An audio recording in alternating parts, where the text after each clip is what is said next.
Well, here we are. We're talking about a really important topic because this is something that so many people are dealing with, both in the world of people that we work with, but also David as well.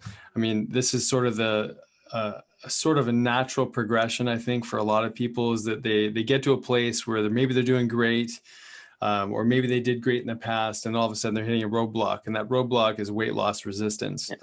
And so we're going to talk about things from different perspectives, from movement to training styles to nutrition to, even implementing fasting and maybe supplementation or detox or whatnot. But let's hear a little bit of a story from you, David. Like I mean, you see this on a daily basis. What's going on here? Yeah, so I like that you mentioned movement could be a way that maybe people get stuck or plateau, however you want to say it.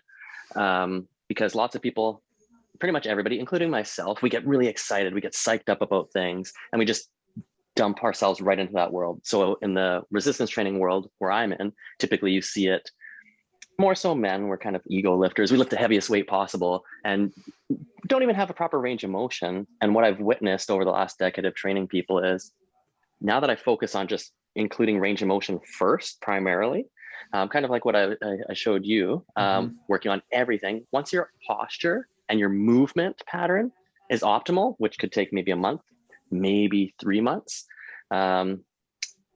everything in life is so easy. And then you typically don't really plateau in that realm. The reason why I see lots of people plateau before is because your body is not using the right muscles and it's kind of protecting you. Don't lift heavier, don't go heavier because you're going to injure yourself.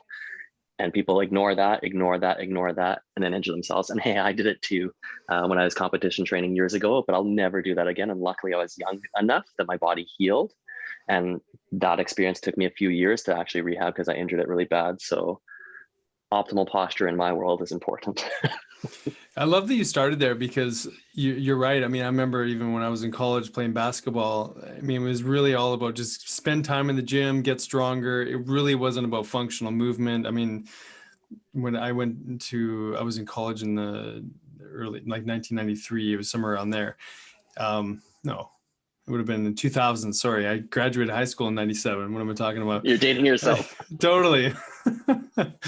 But it was just more like get in the gym, get stronger, and if you were lucky enough to be able to work with a trainer back then, they probably had some of that awareness, but I don't really know. But in that mindset, that young sort of, I'm indestructible mindset, we just think about heavier weight, how do we get stronger, faster, etc. But you're speaking to a really important piece here because structurally speaking, if we're setting ourselves up for injury, not only are we not going to grow the right muscle proportionately, the stabilizers, as well as, the more, visually appealing muscle. We don't really have that proper foundation, and we make us more injury prone, but also massively imbalanced in just our daily movements. And that in itself, that structural imbalance can have a huge impact on your nervous system, obviously, but also your hormones and, where you put your food when it gets in your body. So I think that was a really important awareness that not many people are paying attention to. Yeah, and certain people can, for their sport, get away with it. Like you mentioned basketball. So one of my teammates is training people also on a national level to be the next national level athletes. And obviously they're going to have muscle imbalances because that's what they need for their sport. So for their sport, that's something different. Then let's talk about just the general population. When they're retired, typically probably 30, 32, because when you're an athlete, you can't sustain that for that long. Then they'll probably go back down to, okay, correcting range and stuff like that. So, but it has a huge impact on our stress, kind of what we want to talk about as well as a typical person that's not a national level athlete. Because I know you're probably hearing athlete, everybody, and you're like, oh, I'm an athlete. I'm not even an athlete. Like I'm pretty good, but I'm not national level. So, but it has a huge stress in your body. Let's just say my traps are tight all the time, but it's been like that for the last year. Maybe when they first got tight, I'm getting headaches often, vision kind of on and off, blurry. After that year, it adjusts to my new normal. That's a stress.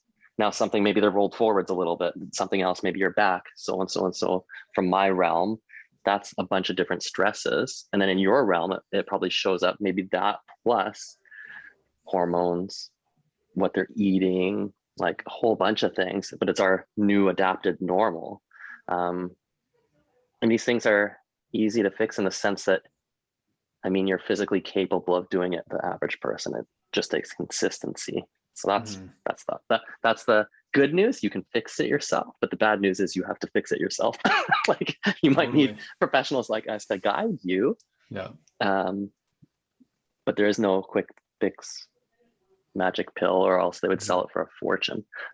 No kidding. And then we're in the wrong business, obviously, because we're talking about lifestyle changes and this adaptive process that happens over time. But that's just it. I think we live in a culture of those quick fixes, and we're looking for quick solutions. And many people, when they get into this weight loss resistance zone, they are looking for the medication, the metabolic boosting pill, or the best exercise to do for lean abs or whatever it would be. And but yeah, I mean, talking about stress, as you brought up, I mean, those patterning that we create in our muscle imbalances, our overtraining, our posture, all of that is a huge interference. Because you mentioned diet too. What are we most likely to do when we're in pain? We just want the pain to go away. We're not going to be, let's make a beautiful meal, I've got all this freedom and movement. Like, we're just going to be like, I need something in my body now because I'm experiencing stress. And so I think, like, to your point, when we're under stress, we often don't make the best choices in our diet, and diet, becomes hard, as does a lifestyle change and everything else. So yeah, that's huge. What, if you were to say, okay, you take somebody, you put them through like you did with myself, put them through a sequence of tests to see their proper range of motion, how they're holding themselves, how do they move through certain ranges of motion, where are they not using or activating the right muscles, all that stuff. Let's say you take them through that journey, and now they're moving appropriately, but they're still hitting a wall. What are some ways that you sort of tweak someone's program from that movement mindset or that type of training or style of training? Where do you go from there? That's a really good question. And it kind of, the answer is slightly complicated because I have to look at the overall plan. Typically, lots of people try so many different things all at once, when in reality, sometimes you have to do things that you might consider boring and lots of repetition of that exercise to really master it. Kind of like practicing a new language. If you give me a paragraph to practice and I read the first sentence, I'm like, boring, let's move on to the next one. And I'll never master any of them until I like read that paragraph over and over again, bounce it off of you. Did I say this right? So kind of similar thing with whatever your goal is. Maybe it is in the resistance training, maybe it's rock climbing, maybe it's you want to do a pull-up. Well, if you want to do a pull-up, you have to practice doing a pull-up. Like, you want to jump higher, you have to start jumping. Like, so, but you can't do a whole bunch of other things. There might be supportive things you can do, but I've witnessed over time, I don't know how to phrase it, funny stuff. We'll call it funny stuff, where they're like, I want to learn how to squat better, but I want to squat on the Swiss ball, like the big round ball. You're like, okay, do you want to work on balance? Let's start there, right? Yeah. Like, do you want to work on balance, or do you want to squat heavier? I want to squat heavier, but I want to use that ball. Mm-hmm. Okay, so that's not relating. We can make one of those happen, balance or squat heavier. So that's a common thing. So whatever your goal is, have a real plan. So. Mm-hmm. So, a lot of people, I think, get stuck in the mindset of, okay, I just got to do more cardio, and that's going to help me break through weight loss resistance. Is there a time and a place where that makes sense? And what about when that doesn't make sense for somebody? So I'd say steady state cardio, like going out for steady jogs, steady runs. If that's your weight loss goal, yes, it will very temporarily work because you're burning up some calories right then and there. But also with calories, you're burning up muscle. And muscle you need for your furnace or your metabolism. So I would say if your goal is weight loss, you want to stimulate your metabolism somehow. So you would pick up things like, maybe you still want to run. Then I would suggest something like short sprints, like intervals. Maybe warm up for a walk, 10 minutes, and then go all out sprint for 10 seconds. Like, give it your all. You feel like you're going to fall over. Maybe just do 4 of those and then you're done. If you're a beginner, maybe do it only once a week. You want to level up, maybe twice a week for our rest periods because it's hard on the body. Or my favorite, obviously, is resistance training. My cardio source is, I like going for walks because it's really meditative. It lowers your stress. You see the beauty in the world. Like it's mind-blowingly simple, let's just say.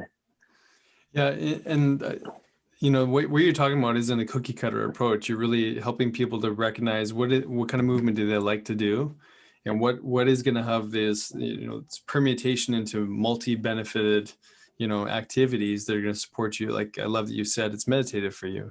You know, walking is movement. The varying of the speeds, like doing sprints instead of these really long runs, and then maybe doing some long runs once in a while. But I think, you know, the problem is we find something that we like and then we just like blow it up and it's all that we do.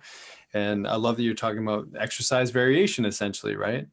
Yeah. You know, varying the types of exercise, the more playful or fun or like restorative exercise movements mixed in with weight training.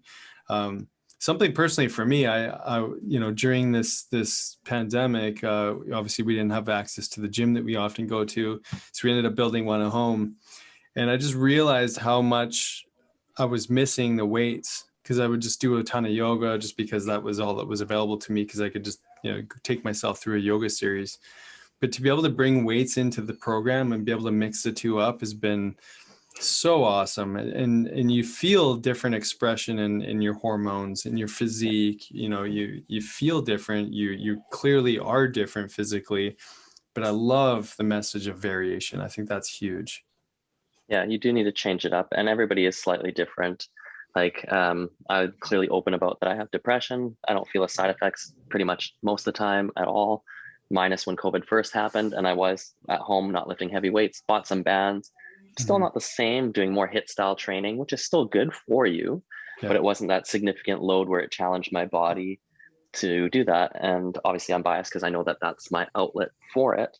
Um, but I watched some of your videos too, that you had your at home gym and you had your kids there and you were it was play. That's what we forget, that when we go to the gym, we get to do it, not have to. I get to play. Often after the gym, I find like a park and I play on the monkey bars, or I play on something that we used to do. We all can go back to that. We might have to go slowly. Not everybody can go on the monkey bars immediately, because we stopped playing right around the high school time that it ended, then maybe college or university or work, and we start sitting more. We start losing that muscle. And even simple as the sitting too much, our body's like, hey, we don't need these glutes. It's a high energy upkeep. Kill it off. And then what happens is then we start to lose our lower core strength. Kill it off. Then we start to develop back pain. So as soon as we just turn that back on, even as simple as a walk, I've had so many clients, once I teach them how to stand, going for a walk, they're like, oh, I have my booty gains that I wanted just from walking. Well, because you're utilizing the muscle that you used to have a long time ago. Yeah. I mean, sitting is literally the new smoking, you know, Yeah, and it's so terrible. so I loved how you just described that. So we're sitting down, we're compressing our vertebrae, we're not engaging those glutes, we're not engaging our stabilizers. We're typically hunched forward. Our lower lumbar curve is gone. You mentioned the back pain is coming. I mean, that's like, what is that? Probably like 90% of most people, I would say, especially during COVID, when you're not even moving around as much, probably because you're staying at home, and things are very, very different. And yeah, thanks for being vulnerable. I know you shared this with me before, but I think it's important for people to recognize, like, here's a guy, he's got really, you know, great business. He's out in the community, he's sharing all these things and tips, and he's, you know, training trainers, and he's training people, and you're speaking to a challenge that you have to keep working with. And it's not something that, you know, it's there, and you know that, you know, in crisis it can definitely rear its head more aggressively, and you know how to take care of it, you know. And I think that, you know, it's so important to be able to recognize that we have tendencies that move us into anxiety, depression, or we become, you know, not lazy, but we become more complacent in our behavior. And it takes work to be working on ourselves, right? It doesn't come in a pill, like we mentioned before. So, you know, I'm glad that you mentioned that, because you know, you're not alone. And Yeah. I think all of us felt you know, some or many different degrees of challenges in mental health over this past year. So it's good to bring that to our attention. Yeah. And to know that if you have something like that, it typically doesn't ever go away, but you have tools that you can utilize. And I think that's easier to accept than like, oh, it's done. And then it flares up again. You're like, oh my God, it's happening again. Well, you know, maybe it might go away for a few years. And then because you have all the tools and then something like this happens. And then it's knowing that, okay, yeah, this is frustrating, reflect, what can I do to change it? What other opportunities do I have? Yeah, that's, and again, it comes back to being playful and curious, I think, as a kid, instead of being hard on yourself. Like, isn't that interesting? Why is this happening? Okay. And trying to change that. Yeah. Well, and I see it truly as like, it's just a state of consciousness, right? It's a part of all of us. Like we have this whole, you know, thousands of different emotions we can utilize. And when we start to recognize them as tools instead of, you know, states of living from or diagnoses, we can start to say, okay, here's a tool. I'm receiving this tool of depression or complacency. I'm receiving this tool right now. Like what can I learn from this? How can I utilize this? And how do I balance this? And like you mentioned, play. You know, when Sonia and I, a couple of years ago, signed up for our first Spartan race, we had to get on the monkey bars again because it was part of the challenges that you had to go through, you know, as part of the training. And yeah, it wasn't easy, you know, like we spend a decent amount of time exercising and staying active, but it's retraining these new muscles. And I think for so many people, when they meet the challenge, often they just go, okay, well, my body doesn't do that anymore, therefore I don't do that anymore. Instead of like, okay, here's a challenge. You know, I'm feeling this maybe shame. I'm feeling this, you know, frustration that I can't do it right now. But what if we could just hold it in the right now and then start to actually work towards it by just repeating that playful behavior, repeating that exercise. And we realize that, you know, we can overcome a lot of stuff. And so, you know, a lot of what we're talking about here is consistency. And, you know, we talked about stress, we talked about posture, and essentially how this plays out is inflammation in your body. And so when your body's constantly stuck in inflammation, our metabolic hormones are not working very well. We're diverting the energy and metabolism, let's say from your thyroid or from your adrenal glands or testosterone or whatever it may be. We're diverting into just dealing with inflammation, not to becoming more metabolically fit. And so the state of inflammation, depression, you know, stress, all of it just aggravates that vicious cycle.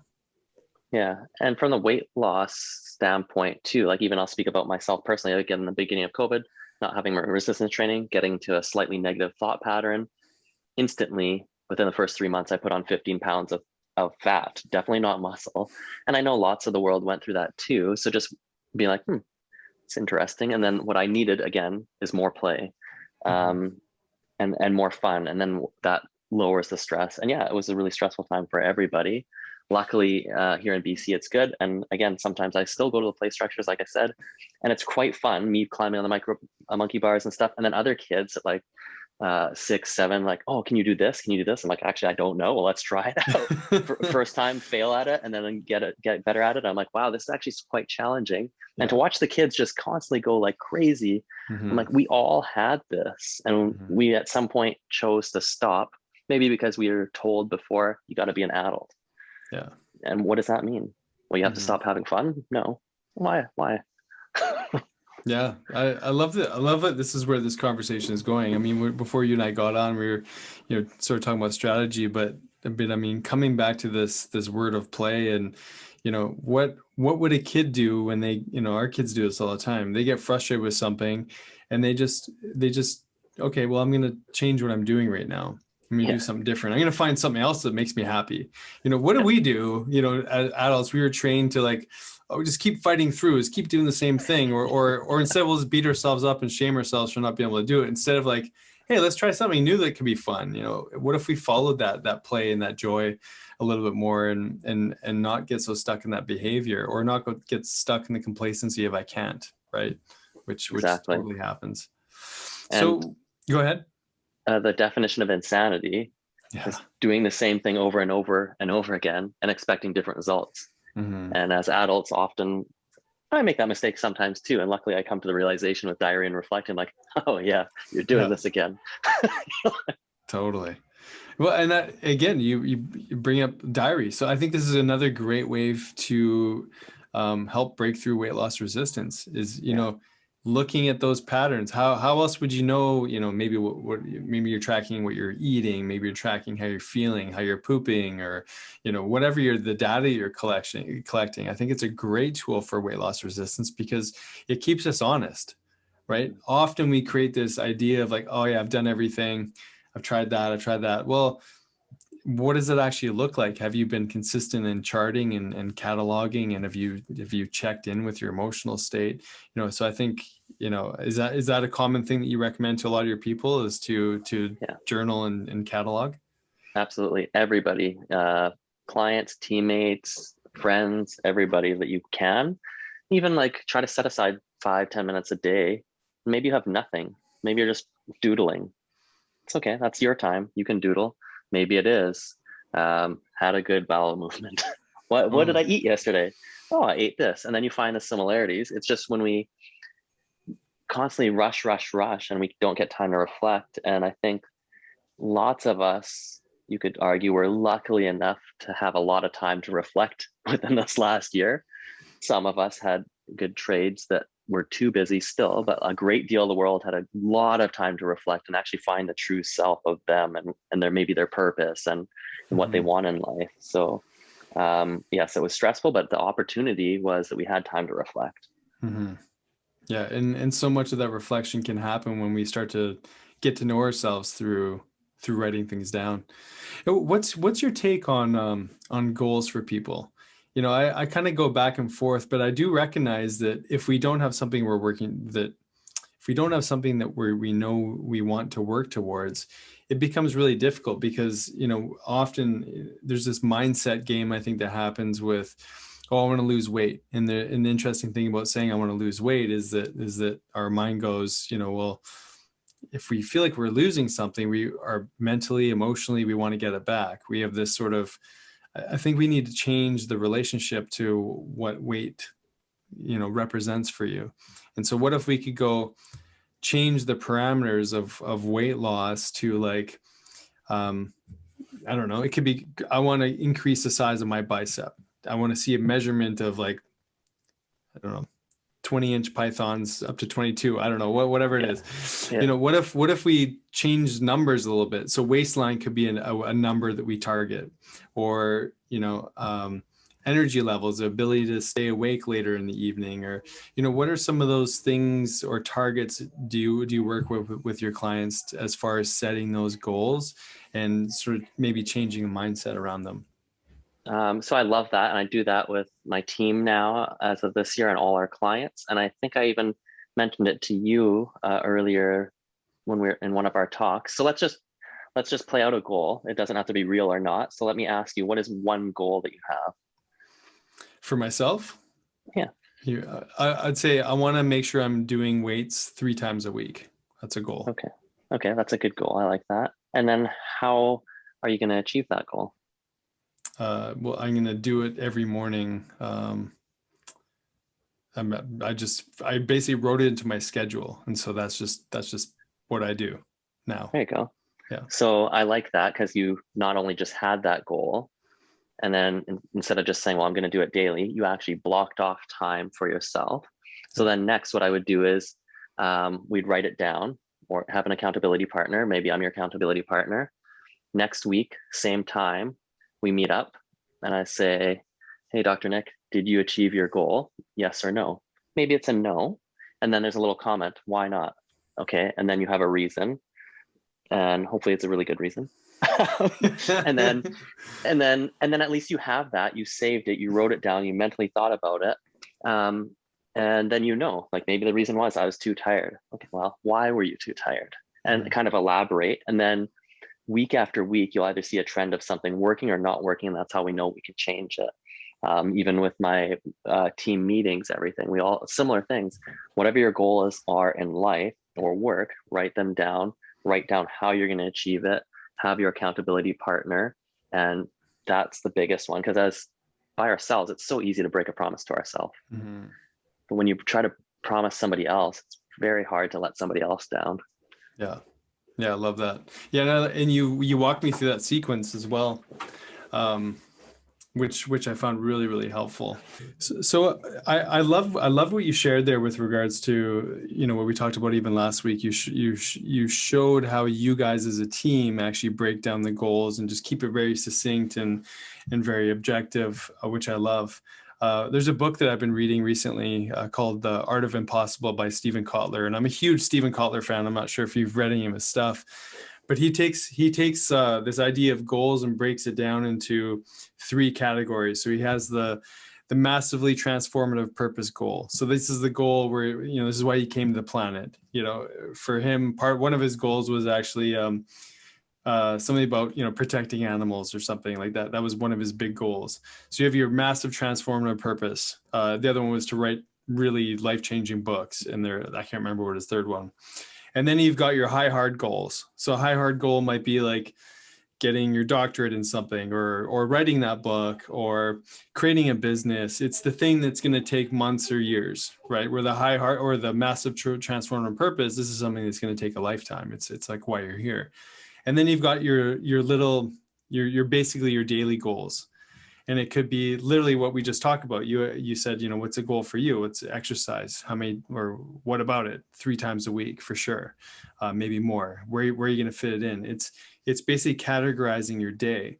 And so, you know, if we take this kind of concept, I think, and put it into, you know, this 3 category system, this 3-tier system, you could talk about, well, where does weight loss resistance, or where does weight loss actually fit? Well, that might be a high hard goal. That's not your massive transformative purpose. Like, so how do we get you more in tune with your actual purpose or your why, or like what lights you up? You know, you mentioned your play and finding really who you are. And many of us have had that opportunity over this last year.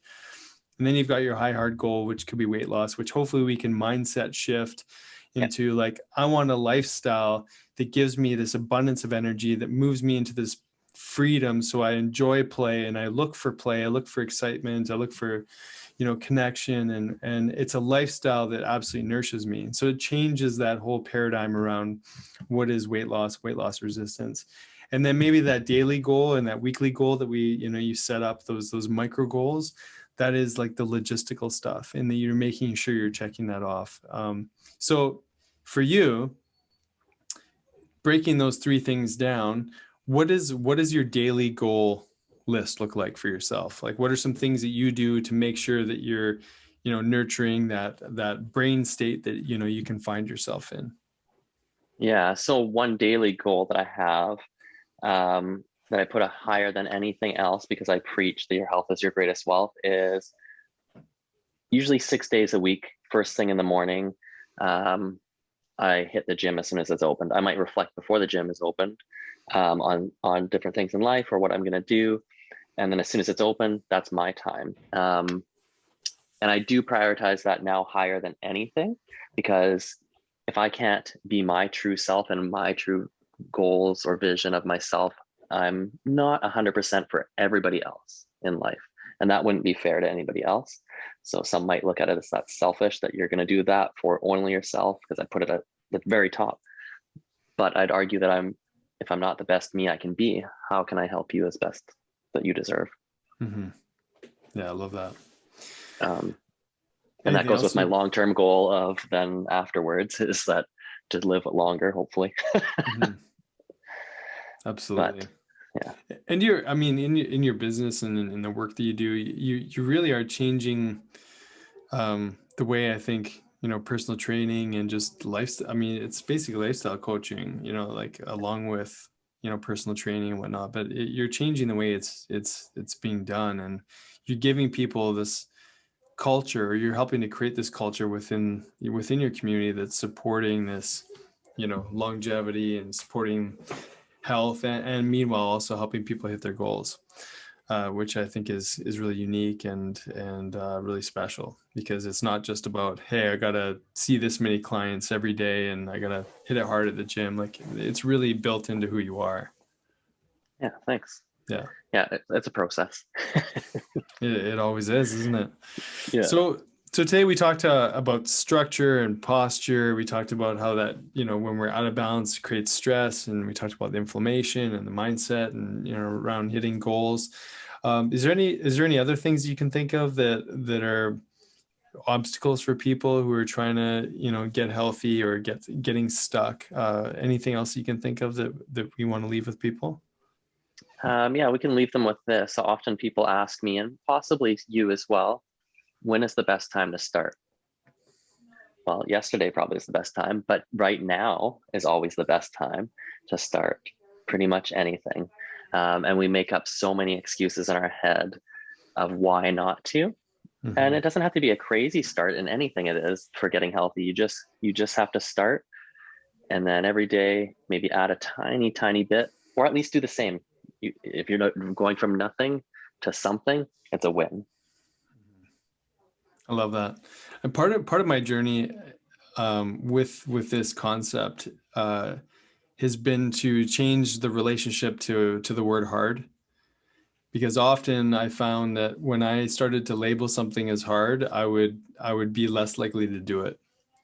And so when I started to change my mindset around the word hard was like, okay, I'm challenged by this right now, and I'm willing to be challenged by it. And I'm okay with the challenge. And I know that it's going to maybe take me a little bit longer to get through this experience, but I'm just going to be with it. And I didn't really get that before. I may have had a concept of that. But one of my experiences with this was actually learning how to use Final Cut. I mean, it has nothing to do with exercise, but Final Cut's an editing program. It's a software, right? Like, well, and I kept telling myself, like, I'm not a tech guy. Like I can't figure this out. It's really hard. The first day I pulled it up and I was like, geez, this is like way beyond the scope of what I know how to do. And I, to the point where I was actually talking to myself, like, Nick, calm down. Like, it's going to be okay. You're not good at this right now. And that's okay. And the other part of me wants to be good at everything. And so that guy was talking to this guy who's not very good at it, and having this massive shaming conversation. But what I realized, this became this metaphor for just helping other people to understand, like, I've got the diet nailed down. Like, that's easy for me. The exercise, it's a constant work, but I've found a way to make it make sense, and it's no longer hard. It's just a matter of like being consistent with it. And so, whoever's listening, maybe the video editing is like a total breeze for you, or maybe, speaking in public is a total breeze for you, but this diet thing or this exercise thing is just not your thing. Well, what if we could just change that relationship a little bit? What if we could just go, you know what, I suck at this right now, and I'm okay with that. I'm very challenged by this. And that voice that says it's going to be okay, that I'm just going to get through it, I'm going to be challenged, but I'm just going to keep moving through it. That's the voice that needs to be a little bit louder. And as to your point, like, every day, it's the same volume of voice, but you're going to get to that place where it becomes a louder, a more constructive, a more supportive voice in your life. Yeah, you're bang on, and I like that you said that. And you have to have some belief behind it. So in your case, like, Final Cut, but maybe another word that you might adopt would be, I'm in the process of learning how to use Final Cut. Mm-hmm. I'm in the process of maybe mastering Final Cut for what I need, or somebody else. Maybe I'm in the process of becoming the healthiest me I possibly can, because that you can believe. Totally. So I think you have to, it's almost everything in life is just so mental, but you just have to believe it, versus I'm going to lose weight. I'm in the process of bettering my health. Yeah. Oh, I can believe that. Cool. Mm-hmm. Yeah. It's interesting. I think we know the bullshit meter on our yes. mindset so well. It's kind of like, when the movie The Secret first came out, and it was kind of like, well, just imagine yourself doing it, like, believe it. And I think that there's definitely a huge amount of value to that. And sometimes on our road towards realization of whatever that is, maybe that's where those little mini goals come in and go, okay, I'm in this process of again, let's take it to weight loss resistance or diet. I'm in the process of no longer buying, high fructose corn syrup cookies in the house. And I'm in the process of switching out those cookies for vegetables. And then eventually we graduate to like, I only buy organic, and then we graduate to intermittent fast, and we graduate to something else, or whatever, whatever that story is. But I think, in anything we can just break down the chunks. And I kind of did that with that final cut. It was like, okay, well, I'm just going to figure out how to get the audio on here and figure out how to fade in and fade out. And it was like learning one video after the next. Okay, like how do I do this? How do I do this? And before I knew it, I realized that, I was actually putting together these videos, cutting and editing and moving things around, slow-mo. I mean, it's just like we just keep building on our experience. And, I think, what if we could all just collectively experience that? Okay, I don't know, I'm not an expert here, but I'm just going to slowly build on. And I think that's how we get through, right? Like, I think that's how we get through more gracefully, but that's how we learn about ourselves more, which becomes this, whole other aspect to our weight loss resistance, which really is really about getting to know ourselves more deeply. Yeah, you're exactly right. Yeah. Well, I think that's a lot of information for the audience right now. Mm-hmm. But we will be putting out more and more content like this. So if somebody wants to learn more from you, Dr. Nick, what is the best way to get in contact with you? Yeah, I think, if they want to know more about our clinic, or maybe my wife and I, or a podcast, probably I could either go to Doctors Jensen, drsjensen.com. And we have a lot of our online programs and things like that on there. Otherwise, you just follow us. Feel free to follow us on social media, Instagram, Facebook, whatnot, and see what we're up to. We've got 2 podcasts, Health Ignited, that I do with my wife, Sonia, and then the Dr. Dads, who I do with another David in my life. David Wardy is a colleague down in El Paso, Texas. And same to you, David. So how do people get in touch with you when they, need to learn to implement these tools and get on the right plan for movement and nutrition? Yeah, that's a good one. So yeah, similar to yours, turnfit.ca. We have blogs, lots of great articles, tons of free content. All our contact information is in there. If you wanted to learn more about our training style, you can book a video assessment. We'd hop on a Zoom call like this, maybe go for 20 minutes, maybe 40 minutes, maybe it's longer, but the idea is I learn as much as possible about you and try to point you in the right direction. Maybe it's not with my assistance. Maybe you need somebody else's assistance. Maybe I can give you some free tips. And if you ever want something structured by us, then we can talk about that, but there's no catch. Mm-hmm. Yeah, that's what you and I both have been, I think, on this road of education and really encouraging people that, you don't have to start all in. You can really just, put your foot in the water and just, test things out and learn little by little. And, if it makes sense, if it resonates, go ahead and let's do some more specific work together. But I love that you just constantly are educating people. And after our last one, you ended up doing a water fast with a group of your people, and now you're about to do another one, and there's like over 30 people that are jumping in and joining you on the next one. So how are you feeling about your next preparation, your next water fast? I'm super excited because it was only a month ago that I did it, and I loved it so much. And yeah, the first one, I think we had 5 or 7 people. Now we have over 32 and maybe more because it's not for another. Oh, it's very soon, actually. It's on Monday. Right. So, Yeah.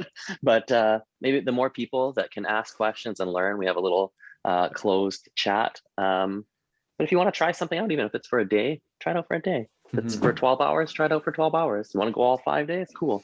Mm-hmm. Cool. And so they can get that information, like, let's say they catch this video before Monday, they can just go onto the Facebook They group can to just be able to find out more. find it on Facebook, email me, david@turnfit.ca, whatever you need. We're going to do these way more often because again, the benefits just are crazy. So again, I'm grateful for you, Dr. Nick, that actually pointed me in this direction because I was completely against this before. And we all were, man. Again, like that's you okay. said, like dip your toes in, and then you got me with intermittent fasting, dipping my toes in, and then after like a year of that, then you're like, hey, we're gonna do this. I'm like, I'll give it a try. And I liked it. I just had to provoke the lion in the right kind of way. It's like you challenge me. How am I going to say no to that, right? Yeah, exactly. I think you and I are very competitive and very curious. I'll say we're curious. We're like, okay, well, this will either go okay or horribly wrong. I guess we'll try it out. Exactly. So true. So, David, it's always a pleasure chatting with you, buddy. Always a pleasure. Yeah. We look forward to the next one. And for those of you listening, if there's topics that you guys want to really dive into, please share after you watch this video and reach out to us. And thanks for tuning in. Good to see you, buddy. Yeah, good to see you too. All right, cheers. Cheers.